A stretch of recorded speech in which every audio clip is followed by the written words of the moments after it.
अस्सलाम वालेकुम दोस्तों, कैसे हो आप लोग। इस वीडियो में आज की जो बड़ी अपडेट है वो शेयर करूंगा, तो वीडियो को पूरा जरूर देखिएगा। देखिए, एक अपडेट इंडिया से आ रही है। दुबई से 2 पैसेंजर इंडिया गए। दिल्ली एयरपोर्ट में वो उतरे ही थे कि कस्टम वालों ने उनको पकड़ लिया। ये लोग ज़्यादा गोल्ड लेकर के जा रहे थे।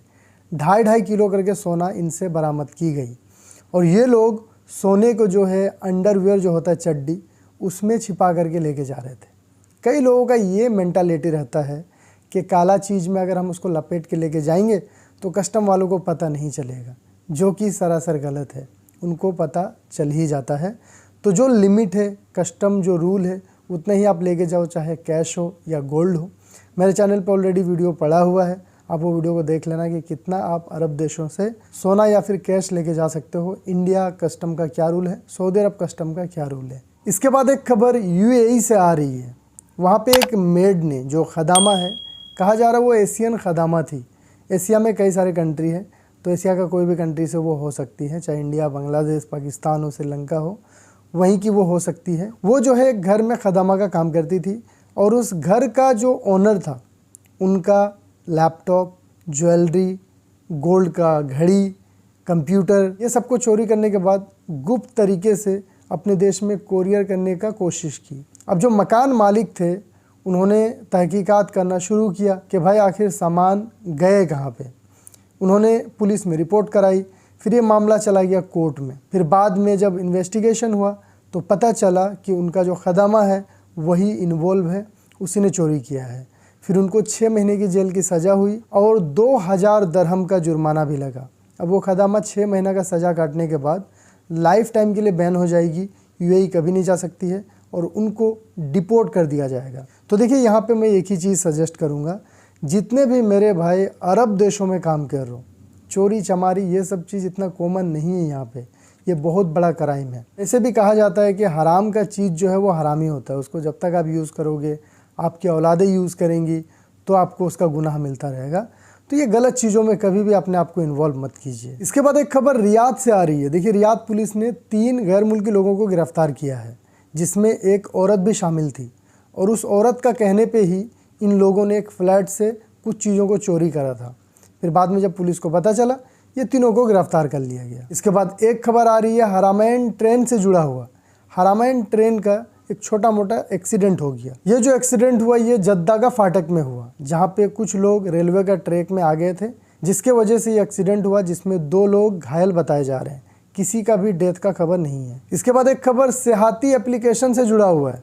सेहाती एप्लीकेशन को आप लोग जानते होंगे, तवक्कलना और सेहाती एप्लीकेशन। कोविड के टाइम ये दोनों एप्लीकेशन का बहुत ज़्यादा ज़रूरत पड़ रहा था। अभी तो मैंने हटा दिया, सेहाती एप्लीकेशन मेरे पास नहीं है। आप लोगों के मोबाइल में है या नहीं बताइए कमेंट करके। सेहाती एप्लीकेशन का नया वर्जन लॉन्च कर दिया गया है। आप लोगों ने अगर इंस्टॉल नहीं किया है तो प्ले स्टोर से इंस्टॉल कर लीजिए, अगर है तो उसको अपडेट कर लीजिए। इसके बाद एक ज़रूरी खबर सऊदी पब्लिक प्रोसिक्यूशन की तरफ से आ रहा है। जो बुजुर्ग लोग हैं सऊदी अरब में, उनसे जुड़ा हुआ है ये खबर, और गैर मुल्की लोगों को भी पता होना चाहिए। वैसे तो जितने भी सऊदी शहरी हैं उनको कहा गया है कि आपके घर में अगर कोई बुज़ुर्ग है तो ये आपका जिम्मेवारी है उनका देखभाल करना, उनको सही से खाना देना, कोई भी ज़रूरत का चीज़ हो उनको मुहैया कराना, ये आपकी जिम्मेवारी है। कोई भी अगर नहीं करता है तो उसके लिए जुर्माना है, 5 लाख रियाल का जुर्माना और 1 साल की जेल की सज़ा हो सकती है। इसके अलावा ये भी कहा गया है कि जो बुज़ुर्ग लोग हैं उनको कोई सता नहीं सकता है, चाहे गैर मुल्की ही क्यों ना हो। कहीं पे भी आप देख रहे हो बूढ़े लोग हैं जिनकी उम्र 65 अबव बताया गया है, 65 साल से ऊपर, उनको थोड़ा आप केयर करो। अगर उनको कोई भी चीज़ की ज़रूरत है तो आप उनकी मदद कीजिए। अगर कोई भी बंदा उनका मदद नहीं करता है या फिर उनके साथ में कोई गलत करता हुआ पकड़ा जाता है तो याद रखिएगा, ये जुर्माना उनको लगेगा और जेल की सज़ा भी होगी। इसके बाद एक खबर पेंशन से जुड़ा हुआ है। देखिए, जिस तरह से हमारे देश में लोगों को पेंशन की सुविधा मिलती है, सेम उसी तरह से सऊदी अरब में भी पेंशन की सुविधा मिलती है। तो सऊदी हुकूमत की तरफ से ये कहा गया है कि कल जो है उन सारे फैमिली मेम्बर्स के अकाउंट में पैसे जमा हो जाएंगे, कल उनको पेंशन मिल जाएगा। इसके बाद एक update ministry of human resource and social development की तरफ से आया है। इथोपिया एक कंट्री है, आप लोगों ने नाम सुना होगा। वहाँ से बहुत सारा डोमेस्टिक वर्कर, घरेलू वर्कर यहाँ पे काम करते हैं। तो मिनिस्ट्री ऑफ ह्यूमन रिसोर्स ने पाबंदी लगा दी थी डोमेस्टिक वर्कर के लिए। इथोपिया से वो लोग नहीं बुला रहे थे डोमेस्टिक वर्कर को। तो अभी फिर से शुरू कर दिया है हायरिंग को। जो पाबंदी थी उसको हटा दिया गया है। इथियोपिया के लोग अब फिर से यहाँ पे आ सकेंगे काम करने के लिए। इसके बाद एक खबर आ रही है सऊदी अरब का जो नेशनल पब्लिक ओपिनियन सेंटर है उनके तरफ से। देखिए, हर देश में कुछ संस्थाएं होती हैं जो लोगों का ओपिनियन लेती हैं, राय लेती हैं, मशवरा लेती हैं, फिर वो चीज़ को गवर्नमेंट के साथ में शेयर किया जाता है। तो सऊदी अरबिया में भी कुछ इस तरह से ही होता है। सऊदी अरब का रोड में रश बहुत ज़्यादा होता है, ट्रैफिक।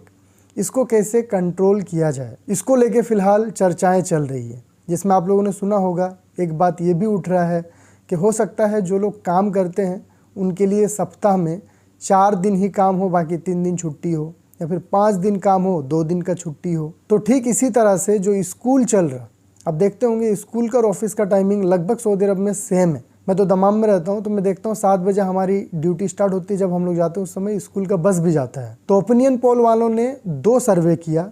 एक के स्कूल का जो टाइम है क्या उसको चेंज किया जाए, अभी जो टाइम है उसको हटा करके क्या 8 बजे से किया जाए ताकि ट्रैफिक पे कंट्रोल किया जा सके। तो इस पर 41% लोगों ने कहा कि हाँ, टाइम को 8 बजे कर देना चाहिए। ठीक उसी तरह से एक सर्वे किया गया कि क्या 4 दिन सप्ताह में काम हो और 3 दिन छुट्टी हो, ये भी किया जाना चाहिए। तो इस पर जो है सिर्फ 12% लोगों ने ही हाँ में हाँ भरी है। यार, ये परसेंटेज थोड़ा ज़्यादा होना चाहिए था, सबको बोलना चाहिए था। लोगों ने क्यों नहीं बोला, मुझे समझ में नहीं आ रहा। इस वीडियो में इतना ही, मिलता हूँ फिर नेक्स्ट वीडियो में। ख्याल रखिए अपना। Thank you so much for watching.